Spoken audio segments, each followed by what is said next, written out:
안녕하십니까. 저는 천주교 서울대교구 연령연합회에서 한국천주교회의 상장례를 강의하는 박명진 심원입니다. 반갑습니다. 오늘부터는 상장예식을 본격적으로 공부하겠습니다.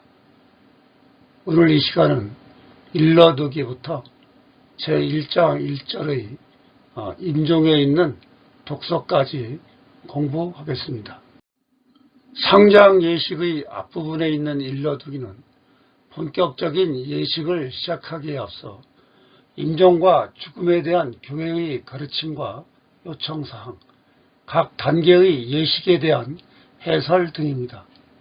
임종하는 이에 대한 공동체의 사랑, 회개를 통하여 얻는 희망, 구원에 대한 확신으로 평화로운 죽음을 맞을 수 있음을 굳게 믿게 하며 임종을 맞이하는 가족과 친지들이 해야 할 일과 마음가짐 등을 해설하였습니다.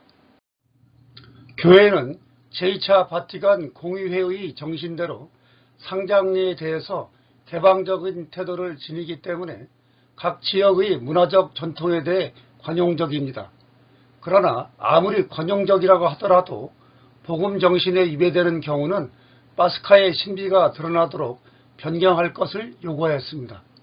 따라서 상장례의 각 단계에서 봉독하는 주님의 말씀은 궁극적으로 파스카의 신비를 선포하고 신자들이 하느님 나라에서 다시 무일이라는 희망을 드러내며 삶에서 그리스도의 증거자가 되게 합니다.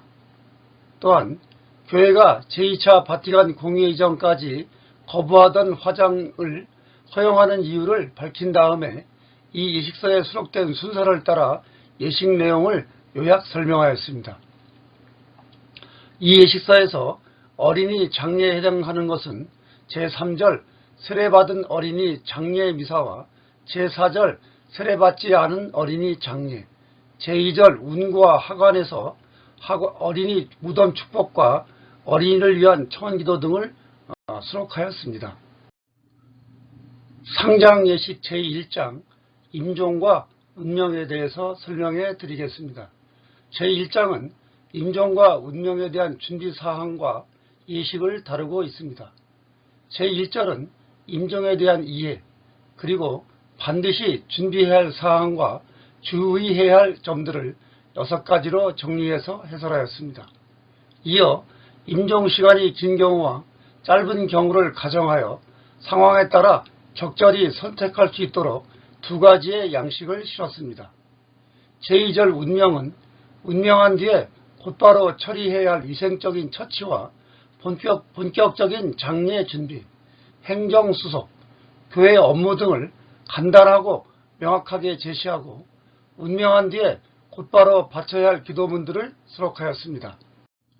임종하는 이는 사랑하는 이들을 남겨두고 홀로 이 세상을 떠나 주님께 돌아가야 합니다.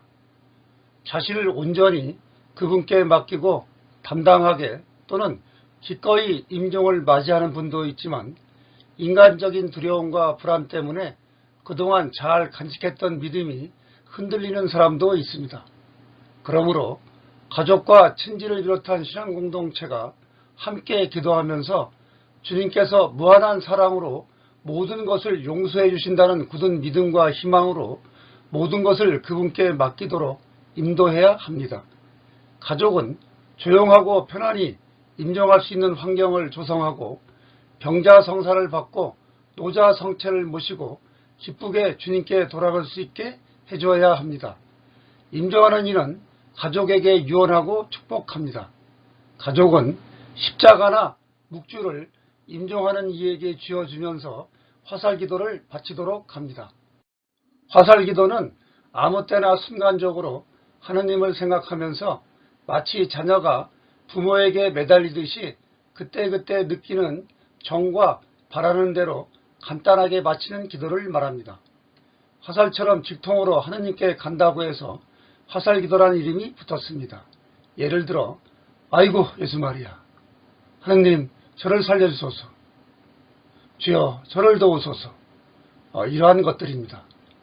인간적인 아픔과 두려움이 있어도 죽음을 맞이하는 이의 마음이 산란해지지 않도록 큰 소리로 울지 말고 조용히 기도해야 합니다.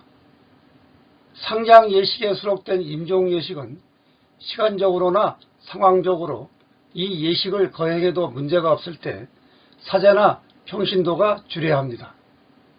가족들이 비신자가 많을 경우에는 오해할 여지가 있기 때문에 노래로 예식을 거행하는 것을 신중하게 생각해야 합니다. 첫째 양식은 시간이 급박하지 않거나 곤란한 일이 없을 때 거행할 수 있는 말씀 전례의 양식입니다. 예식을 시작하기 위한 준비사항을 요약 정리하고 각 단계마다 적절한 해설을 덧붙여 이 예식을 무리 없이 진행할 수 있게 해주었습니다. 주례가 생명의 주인이신 하느님께서는 살아있을 때나 죽음의 순간에서나 저희를 보호하시며 이끄시나이다. 이제 이 세상을 떠나는 데레사를 주님께 맡기오니 이 마지막 순간을 믿음으로 받아들이고 주님의 뜻에 기꺼이 따를 수 있는 은총을 주시며 영원한 구원의 은혜도 베풀어 주소서.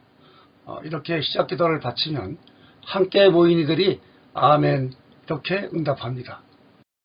이어서 이사야 예언서 55장 6절부터 9절까지 또는 에제키엘 예언서 33장 10절부터 11절까지 아니면 로마인들에게 보낸 편지 5장 1절부터 11절까지 또는 요한복음 6장 37절부터 47절까지 말씀 가운데 하나를 선택해서 봉독합니다.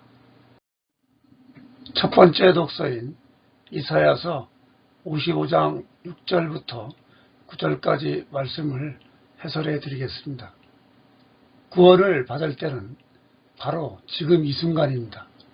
그러므로 우리는 속히 회개하고 용서해 주시는 하느님께 돌아가야 합니다. 구원하시려고 오시는 하느님을 만날 수 있을 때 그분을 찾아야 하고 가까이 계실 때 그분을 불러야 하는 것입니다. 하느님께서는 당신을 찾는 이들에게 나타나시고 그분의 말씀을 따르는 이들 가까이에 계시기 때문입니다.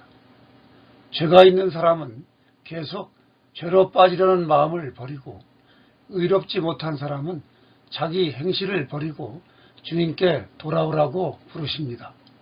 그런데 주님께 돌아가고 하느님 나라에 들어가기 위해서는 무엇보다도 회개하지 않으면 안 됩니다. 회개는 자기 내면의 생활을 뒤집는 것이고 자기 위주의 사고방식과 행동을 주님의 뜻에 맞게 바꾸는 근본적인 변화입니다. 하느님께서는 어서 빨리 모든 죄악의 사슬에서 벗어나 당신께 돌아오라고 말씀하십니다. 이런 주님의 말씀을 듣고 진정 회개하고 돌아오는 일을 주님께서는 가엾게 여기시고 너그러이 용서하십니다. 하느님의 생각은 우리의 생각과 같지 않고 하느님께서 가시는 길은 우리가 가는 길과 같지 않습니다. 그분은 이 세상 모든 것을 초월하는 절대적 존재이시기 때문입니다. 그러나 당신을 찾아 회개하는 이들에게 늘 가까이 계시고 악한 사람도 뉘우치고 돌아오면 사랑과 자비를 베푸시는 분이십니다. 죽음을 앞둔 사람뿐 아니라 우리 모두 하루빨리 모든 것을 뉘우치고 오직 그분께 달려가야만 합니다. 두 번째 독서로 실려있는 에제키엘 예언서 33장 10절부터 11절까지의 말씀을 해설해 드리겠습니다. 이스라엘 공동체는 유다 왕국이 멸망하기 전부터 종교, 정치, 사회 질서가 무너지기 시작하여 결국은 이스라엘의 기존 공동체가 와해되었습니다. 하느님께서는 더 이상 그분의 뜻을 실천하지 않고 온갖 부정과 불의를 자행하는 예루살렘 도성과 갖가지 우상 숭배의 장소로 전락해버린 성전을 떠나셨습니다. 인간의 근접을 막는 영광을 지니신 하느님께서 인간을 몰아내신 것이 아니라 비천한 인간이 만물의 주인이신 하느님을 내쫓은 것입니다. 결국 그들의 아름다운 도성은 무너지고 성전은 철저하게 파괴되었으며 그들은 바빌로니아로 끌려갔습니다.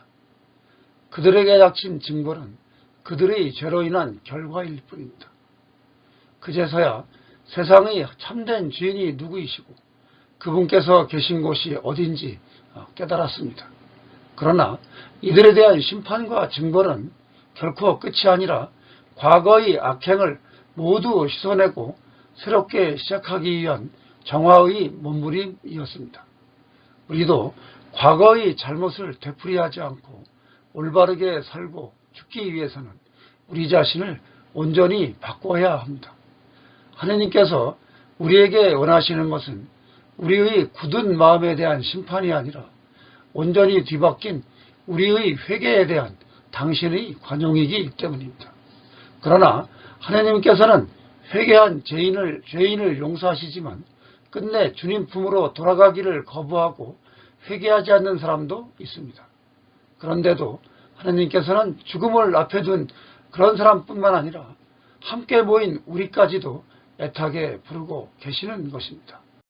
하느님께서는 그리스도의 죽음과 부활을 통해 우리 죄인들을 의롭게 만드셨습니다. 그러므로 우리는 하느님과 화해하고 평화를 누리면서 세상 종말에 하느님의 영광에 참여할 희망을 가질 수 있습니다. 이 희망은 우리를 현세의 고통과 불행 가운데서도 기뻐할 수 있게 하는 것입니다. 하느님께서는 당신 아드님의 죽음을 통해 우리를 향한 사랑을 입증하고 당신 성령을 통해서 이 사랑을 체험하도록 하시기 때문입니다. 이 사랑의 힘으로 우리는 인간적 연약함과 죄를 이겨내고 그리스도의 죽음 덕분에 하느님과 화해하고 심판에서 구원을 받을 희망이 있습니다. 또한 그리스도와 일치하여 그분의 부활 생명에 참여하고 그분의 중계로 하느님을 모시는 것을 자랑할 수 있습니다. 신앙에 의해 의로워지는 것은 하느님과 평화로운 관계를 가져다 줍니다. 평화는 죄인이 하느님과 적대 관계를 청산하고 그분과 화해를 토대로 죄와 진노와 죽음으로부터 구원받은 상황을 가리킵니다. 모든 사람들이 범죄 때문에 상실한 하느님의 영광은 세상 종말의 축복으로서 그리스도의 중계로 다시 얻었습니다. 하느님의 영광에 대한 그리스도인들의 희망이 그들을 실망시키지 않는 이유는 그분께서 그들을 사랑하시는 데에 있습니다. 성령께서 그들 마음속에 현존하시면서 하느님의 사랑을 체험하게 하고 그분의 영광에 참여할 것을 보증하십니다. 그리스도께서는 착한 사람뿐 아니라 하느님을 거절하는 자들을 위해서도 당신의 생명을 바치셨습니다. 그것은 우리를 향한 하느님의 사랑이 조건 없는 선물입니다. 하느님의 아드님께서 우리 죄를 속죄하시기 위해 돌아가심으로써 하느님과 화해한 우리는 아드님의 부활에 참여할 것입니다. 그러니 지금 세상을 떠난 하느님 품으로 돌아가는 사람이나 아직은 이 세상에 남아있지만 곧 그를 뒤따라갈 우리나 그 모든 것을 그분께 맡겨야 하는 것입니다. 우리는 하느님에 의해 예수님을 믿을 수 있습니다. 예수님께서는 당신께 와서 함께 머무는, 즉 당신을 믿는 사람은 누구나 쫓아내지 않으시고 돌보십니다. 예수님께서는 당신을 보내신 하느님의 뜻을 행하려고 당신을 믿는 사람들은 누구나 잃지 않고 돌보시는 것입니다. 하느님 아버지의 구원 계획은 이처럼 아드님이신 예수 그리스도를 통해서 구체적으로 이루어집니다. 예수님께서 이 세상에 오시어 활동하신 목적과 의미가 분명해진 것입니다. 잃지 않는다는 것은 밖으로 쫓아내지 않는다는 것보다 더 적극적인 표현입니다. 마지막 날에 그들을 다시 살리는 것은 예수님을 통해서 누리는 생명이 부활할 때 완성된다는 뜻을 나타냅니다. 아버지께서는 누구나 이러한 아들을 믿어서 영원한 생명을 얻도록 바라십니다.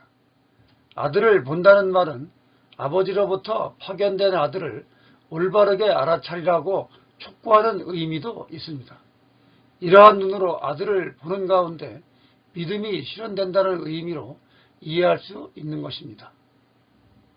영원한 생명을 얻는다는 것은 잃어버리지 않는다는 것의 적극적인 표현이고, 동시에 아버지께서 자기에게 주신 일을 하나도 잃어버리지 않는다는 예수님의 말씀은 그분을 따르는 모두 영원한 생명을 얻는다는 분명한 설명인 것입니다.